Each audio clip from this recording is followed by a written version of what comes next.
Salve moçada, beleza? Beleza, vamos lá com mais um vídeo aqui do canal Essa é Minha Cara. Cara, eu vou falar hoje sobre um estilo que eu gosto muito, mas que eu não falo tanto no canal, cara. O metal é algo que é mais assim. Hum, não vou dizer relevante, não, acho que até é errado dizer relevante. Mas acho que ele. Putz, será que relevante é a palavra, cara?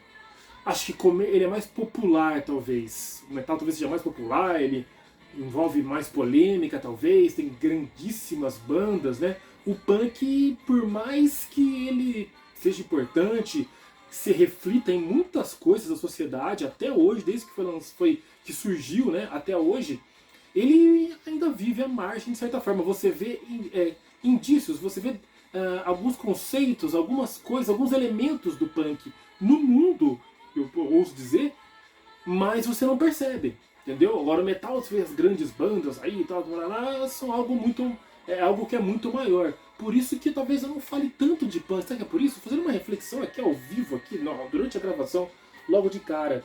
Então eu acabo falando, tô parando pra pensar, lógico que eu falo de muitas bandas punks, discografia comentada, essa é minha coleção, tudo mais, eu acabo falando várias vezes. Mas uma lista, cara, recentemente tem feito algumas listas, né? Discos aí de metal dos anos 90, tal, parada de. Várias paradas aí, lista de.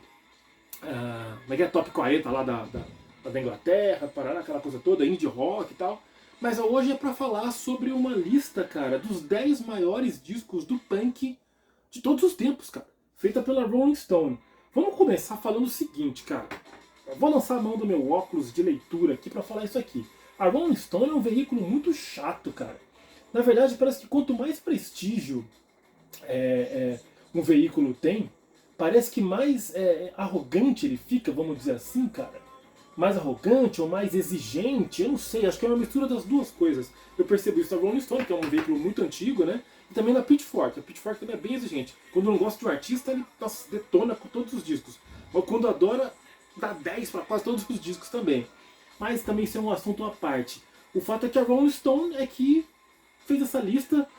Eu não sei se é uma lista recente necessariamente, tá? A ideia realmente não é nem divulgar que saiu agora, mas pegar essa lista que saiu em algum momento da Rolling Stone aqui, que a Rolling Stone fez, revista Rolling Stone dos Estados Unidos e tal, pegar essa lista e dar uma debatida, né?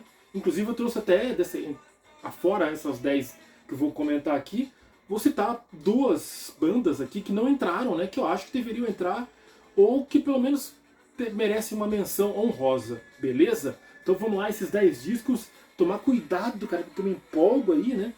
Desses 10 discos eu não tenho 3 deles, né? Acho que deu 3, acho que deu um 3 que eu não tenho. Deixa eu fazer a conta aqui. Acho que é isso, deram 3 que eu não tenho, né? Discos um pouco mais obscuros mesmo, discos que inclusive eu ouvi pouco, ou nem ouvi, cara. Eu ouvi alguma coisa durante o processo aqui para me preparar pra fazer o vídeo, cara. Muito louco. Vamos começar com a 10ª colocação. E lembra que eu falei, cara, que o punk tem muito aquela coisa da atitude, de alguns elementos que você vê ali na sociedade como um todo? É óbvio, né, que na música isso se refletiu de forma mais latente, né, mais visível, e nem sempre a música, o artista ou a banda, ele era realmente esse artista, fazia música punk, aquela coisa mais simples, dos 3 acordes, aquela coisa mais assim. Nem se fazer isso, mas ela tinha uma atitude punk. Então às vezes fala, mas essa banda que você vai falar agora ela é muito simples, 3, 4 acordes, mas não era mais do que isso. Tinha um pouco mais de melodia, não que algumas das bandas principais do punk também não tinham, né? Mas enfim, vocês vão entender. Essa primeira banda aqui, ela não é uma banda punk, é uma banda considerada grunge, né? Do movimento grunge, que ele misturava elementos do punk, misturava elementos do bubblegum, por que não, né? Coisa meio pop, assim. E é uma coisa do som de garagem, né? Daquela coisa mais garageira, do rock setentista, um pouquinho também disso, mas acho que mais o punk e o bubblegum é o que são mais refletidos no som do Nirvana, o álbum Nevermind. Não tem como não dizer, cara, que o espírito punk tá muito aqui, muito na atitude do que era o Nirvana realmente, né? Em que pese que ficou muito grande, popular e tudo mais, mas o espírito punk foi inclusive talvez o espírito punk que tenha, mais forte que eu vou dizer talvez, hein? Entre muitas outras coisas, parcialmente, o espírito punk do Kurt Cobain tenha o matado. Polêmica. Por quê? Porque ele sempre se sentiu mal, porque ele tinha essa essência punk. Não queria ter essa explosão comercial. Isso é contraditório? Pode ser. Mas foi justamente o fato de ter ficado muito grande e outras várias questões dele, é óbvio, que acabaram também ajudando a pirar o cabeção dele, né, cara? Então, isso não posso deixar de citar aqui. Então, Nevermind, do Nirvana, 10ª colocação. 9ª colocação, aí já começa uma banda que eu não tenho disco, cara. Que é um disco muito interessante, aqui eu tava ouvindo recentemente.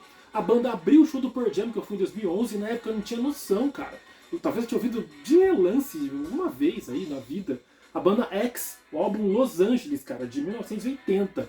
Então ele numa época que o punk dos Estados Unidos estava realmente aí chegando numa nova geração. Inclusive essa banda aparece naquele documentário O Declínio da Civilização Ocidental, né, Decline of the Western Civilization. Procure no YouTube, tem esse documentário lá. Essa banda, mais uma que eu vou citar daqui mais pra frente, aparecem lá, são entrevistadas e aparecem tocando, né, durante esse documentário. Então o Los Angeles, o X é uma delas.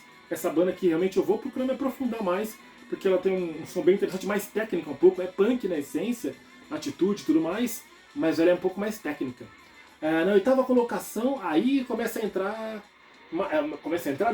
vem mais um disco da minha coleção aqui, né, cara? Esse disco quando eu comprei eu fiquei muito feliz na época, quando eu descobri a banda de vez, né, e vi que eu tinha que ter o disco, que eu queria ter o disco, né, foi muito legal quando eu de fato consegui. É o Damaged, do Black Flag, né, cara? Disco de 81, Henry Rollins, Descadena, toda a galera ali, cara, Greg Ginn. Descadena não, né? O Greg Ginn, né? Acho que o Descadena não tava ainda. Tô querendo aqui falar um monte aqui, não sei. Cadê a nota aqui, ó? Vamos pegar. Aqui, ó. Tô até além do meu óculos com a lupa. Henry Rollins, Descadena, tá certo? E Greg Ginn também, é isso mesmo. As duas guitarras, Charles Dukowski no baixo e o Robo na bateria. O Robo tocou no Misfits, junto com o próprio Descadena, é uma loucura total. Então, Damaged, que disco, cara. Isso aqui é essência, né? Mas era mais hardcore. Olha aí, a coisa vai passar mesmo pelo pós-punk, vai beirar o hardcore, aquela coisa do indie, aquela parada assim, mas o lance é o espírito punk. E o Black Flag, nossa, ele encapsula isso muito na sua essência, na sua crítica, né? Nas letras críticas, ácidas, tudo. Black Flag, mais do que justo, está nessa lista. Vamos para a 7ª colocação. O álbum Double Nickels on the Dime, da banda Minutemen, disco de 84. Minutemen é uma banda que eu ouço falar bastante. Vejo o pessoal que curte um som, o pessoal que eu sigo ali, galera de loja, ou sei lá, algum camarada meu, alguém que eu conheço, alguém de uma banda, alguma banda que eu sigo e tal. Vejo, esses dias mesmo, acho que o alemão lá da Scream Discos postou alguma coisa do Minutemen, se não tô enganado. Com certeza de Dinosaur Jr., mas do Minutemen não tenho certeza. Mas é uma banda aí, que essa já não é punk pura, né? É uma banda que lançou esse disco, por exemplo, em 84, no momento que tava aí Husker Du. Husker Du é outra banda que é importante também salientar. Então o Minutemen é uma banda que tanto que a classificação dela é hardcore punk, post-punk, post-hardcore. Então é uma banda que vai muito mais além. Esse álbum, inclusive, ele tem mais de 40 músicas, é um álbum duplo com várias vinhetas, ele tem spoken words, né? Falas, né, entre as faixas. É um disco bem diferenciado, não é um disco punk na essência, não. Ele é punk no conceito, mas na essência musical não é, não. Então, Minutemen com o álbum, aqui o título é grande, hein? Vou falar mais uma vez. Double Nickels on the Dime, 84. 6ª colocação, outra banda que eu conheço pouco, conheço de nome. Vejo também a galera do punk aí, a galera do rock, né? Que eu sigo falando dessa banda algumas vezes, já vi falando, mas nunca ouvi com muitos detalhes, não. É o Wire, que também vai nesse caminho do Minutemen, mais ou menos do caminho do Minutemen. Eu acho que ela mais diversificada, mais alternativa, vamos dizer assim, né, com o disco Pink Flag, de 77, banda Wire. Bom ficar de olho aí, eu vou ficar de olho também um pouco mais na carreira dessa banda aí. Se ela tá aqui, por mais que eu tenha criticado a Rolling Stone, mas se ela tá aqui nessa lista é porque ela tem aí a sua relevância, né? Então, tem a sua qualidade, então eu vou dar uma sacada com certeza. 5ª colocação, aí em todos os discos aí a partir de agora eu tenho, tá? Gang of Four, nada punk no som, nada punk. Mas é punk, de novo, na essência, daquele negócio. O punk fala muito do do it yourself. O Gang of Four fez algo aqui que ele misturou elementos de coisas mais funkeadas, a coisa do punk em termos de ser uma coisa um pouco mais crua ali na produção.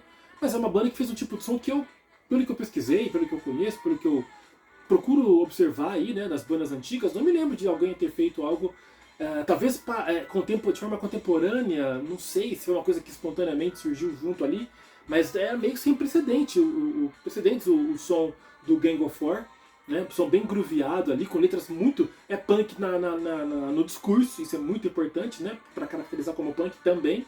Então Gang of Four soma tudo isso com seu som, álbum Entertainment espetacular. Quando eu vi Gang of Four pela primeira vez, eu ouvia falar Gang of Four, influência, Gang of Four, blá, blá, blá. Passava batido, quando eu ouvi, pirei. Tem aí 2 discos deles, né, mais uma coletânea. Álbum de 79, o Entertainment, então, sensacional. Tá aí na 5ª colocação. 4ª colocação, essa aí é a banda que pode ter, é considerada, né, tida como uma das bandas que são aí a gênese do punk rock. De novo, muito pela essência, pela atitude. O som, alguns momentos, era mais trampado, né, do que viria a ser o punk mais clássico que a gente conheceu ali, do meio pra frente dos anos 70, né? Essa banda aqui, ela tinha um pouco mais de técnica, embora ela fosse isso. A atitude punk do Iggy Pop é claro, né? As letras mais assim ácidas, mais críticas muitas vezes, ou mais assustadoras não, né? Mas mais provocativas, né? Isso tudo aqui tava nessa banda. Eu tô falando, é claro, aqui do Stooges, álbum de 70, Funhouse. Eu achei que o primeiro fosse entrar, o auto-intitulado. Mas não, acabou entrando nessa lista aqui o Funhouse de 70. A gente pode colocar nesse balaio aí de bandas proto-punk, né? O MC5, o New York Dolls, o Death, que é aquela banda dos caras pretos ali dos anos 70, que faziam ali, eu acho que eles usavam um pouquinho, eles surgiram, né? Gravaram um pouquinho antes dos Ramones, 1 ou 2 anos antes dos Ramones, não tenho certeza, o documentário do Death é muito louco. Então essas bandas proto-punks foram importantes para formar o que viria a ser o punk que ficou mais conhecido, e claro que Funhouse, tá, faz parte dessa gênese aí do punk rock. Vamos para a 3ª colocação, aí eu não vou nem me alongar tanto, né, cara, porque aí é a santíssima trindade do punk rock, né. Tô falando de Nevermind the Bollocks, a 3ª colocação. Há quem diga que é o melhor, e eu não discordaria se alguém falasse que é o melhor, porque esse disco é muito bom. Os caras sabiam tocar, mas era uma banda muito boa, muito poderosa no palco, cara. O Steve Jones era sim um bom guitarrista, tinha lá os seus solinhos ali, fazia mais solo do que a banda da primeira colocação, por exemplo. Solinhos ali um pouquinho trincados ali, né? Nada contra a banda da primeira colocação, vocês já imaginam qual é, tá? Mas do disco, né, da primeira colocação. Mas era uma banda um pouquinho mais trampada, cara, que tinha um som garageiro, punk, é claro, mas com uma veia assim de garagem, é claro, né? Nevermind the Bollocks, Sex Pistols, né, o único disco dessa banda, saiu em 77, que loucura, né? Uma das maiores bandas de todos os tempos do rock, lançou um disco só. Tem uma outra banda que eu vou citar já também lançou um disco só e marcou a história do rock, do punk, mais underground. 2ª colocação, The Clash. Amo The Clash, mais que os Sex Pistols. Amo, tenho todos os discos. Não tenho 1 ou 2 ali, ou 1 pelo menos, que aí a banda tava desmilinguindo aí, formação toda alterada, tarará. The Clash, primeiro álbum, muito bom, cara. The Clash, todas essas bandas aqui, né, ou das bandas da geração ali que surgiu da parte clássica, Punk 77, vamos falar, talvez, é a banda que mais ousou, que mais foi além. Você tem o Buzzcocks também, que foi um pouco nessa parada, tal, outras bandas ali, mas o The Clash ficou muito marcado como uma banda que realmente foi além, flertou muito com o reggae, né, com ritmos caribenhos e outras coisas, jazz, blues. Então o The Clash ainda não estava nessa pegada nesse primeiro disco, que é muito cru, muito foda, mas ela foi muito marcada por isso. Uma falta tremenda que faz aí Joe Strummer, que a banda poderia até ter se reunido, provavelmente iria se ele não tivesse falecido em 2002, só com 50 anos, fora demais. E para finalizar, como podia deixar de ser, ficou meio na cara, né? Tava meio na cara, meio óbvio, como eu disse. Ramones, o álbum titulado de 76, cara. 76, eu falei que o The Clash é 77? Se eu não falei, tô falando agora, né? Nevermind the Box e The Clash, 77. Ramones, 76, álbum auto-intitulado. Não gosta de Ramones, gente que não gosta de Ramones, acha chato, sei lá. Não tem como, cara.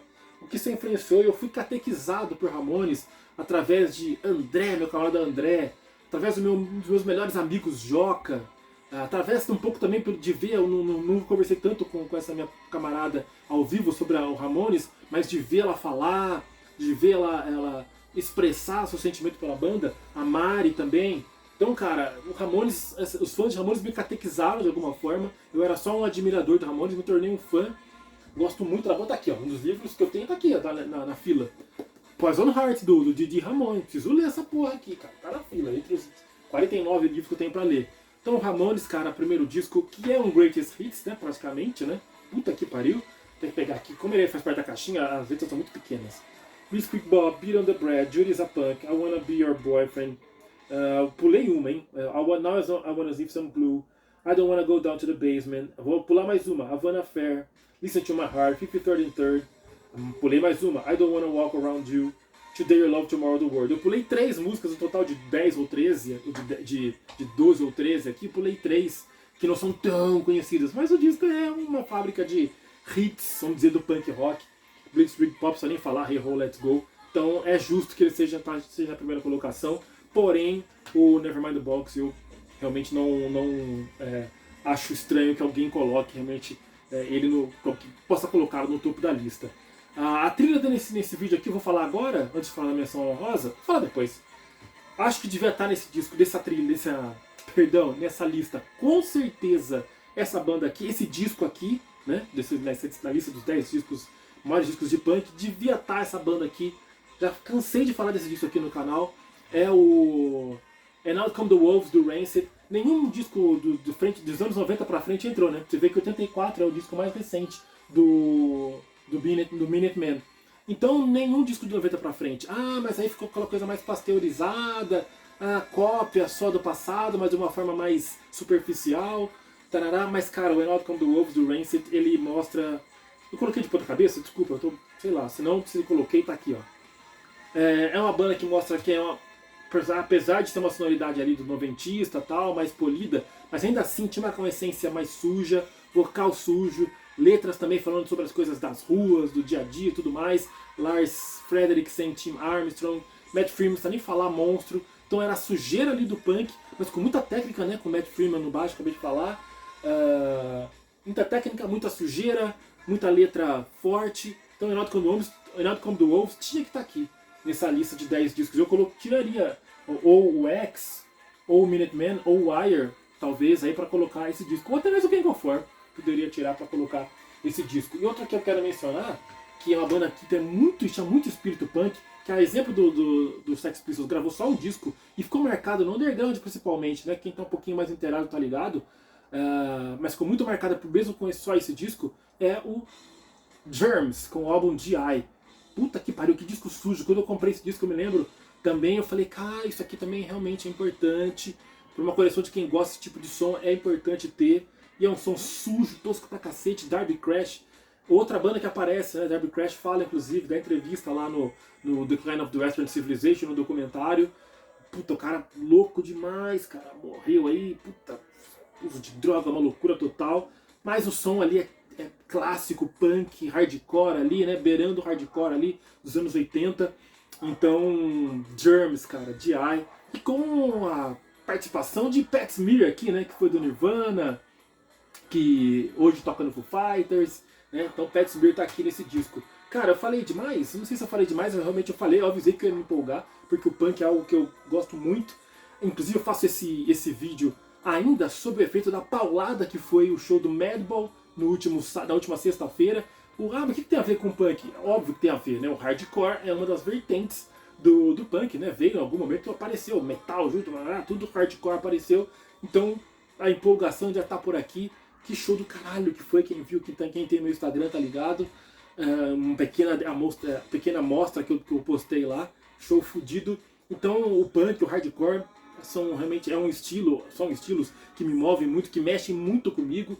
Então por isso que a empolgação para falar dos 10 maiores discos de punk. Segundo a Rolling Stone, eu mexo, como eu falei, mexi alguma coisa ou outra por aqui. Você acrescentaria o quê? Tiraria o quê? Concorda 100%, concorda com 20%, seja lá o que for. Dá um salve aí pra mim. E a trilha do vídeo agora sim foi o disco do X, Los Angeles. Belo disco, que tem seus momentos diferenciados. Aí eu vi que a banda tem saxofone.